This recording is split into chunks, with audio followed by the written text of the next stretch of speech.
Alors l'année dernière, il y a eu effectivement des difficultés un peu partout sur le territoire national, singulièrement dans les lieux de vacances, et évidemment ici dans l'Hérault et à Papalas. Ce qui est évident, c'est que nous avons renforcé ces effectifs de police et de gendarmerie, parce que du fait du Covid, beaucoup de personnes n'ont pas pu partir ailleurs qu'en France, et donc on a eu un afflux de personnel, de personnes sur les plages de France, dans les lieux touristiques. Alors à la demande de Madame la députée, de Monsieur le maire, la dernière très rapidement, nous avons envoyé des effectifs de police et de gendarmerie. Mais ce qui est certain, c'est que nous y sommes pris plus tôt cette année.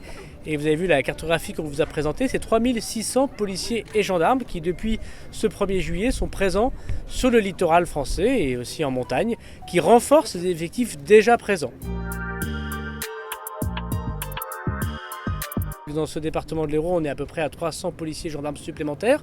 C'est un très grand département touristique avec de très jolies communes et de très jolies plages, où il y a forcément plus de monde évidemment, mais ils sont partout sur le territoire national. Si je prends l'exemple de ma région, dans le Pas-de-Calais, c'est quasiment 200 policiers et gendarmes supplémentaires. Donc c'est partout sur le territoire national qu'on veut des vacances sans violence, si je devais résumer la politique du gouvernement, avec un renforcement du service public, des prises de plaintes plus importantes, mais aussi des conseils, la lutte contre les violences intrafamiliales, les violences conjugales notamment, qui ne s'arrêtent pas pendant ces vacances pour la protection des femmes ou des mineurs.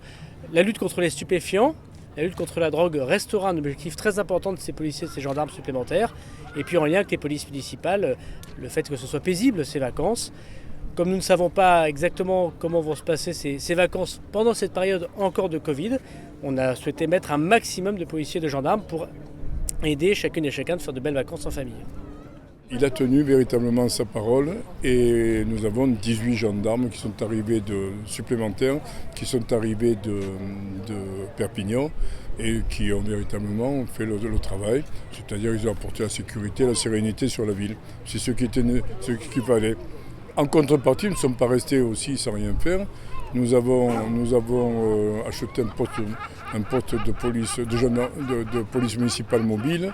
Nous avons pris 2 maîtres chiens, nous avons embauché 6 policiers municipaux supplémentaires, nous avons 12 ASVP supplémentaires, nous avons créé une brigade nautique et aussi nous avons fermé le boulevard Front-de-Mer, boulevard Joffre et boulevard Sarail, qui sont interdits à la circulation à partir de 11h le matin jusqu'à 5h du matin. Et nous avons fermé les rues du centre Rive-Gauche qui ne sont accessibles que par certaines personnes bien déterminées. Et donc par conséquent, la quiétude est revenue. Nous allons continuer sur tout l'ensemble de la ville et nous allons faire en sorte que Palavas devienne véritablement un lieu de sérénité, de tranquillité, de paix et surtout de repos et de vacances. Et pourquoi pas Palavas-les-Flots ? Parce que d'abord, je veux dire, c'est une question qui m'intéresse beaucoup. D'abord, Madame la députée m'a très largement interpellé, comme Monsieur le maire, sur les difficultés qu'ils ont connues cet été.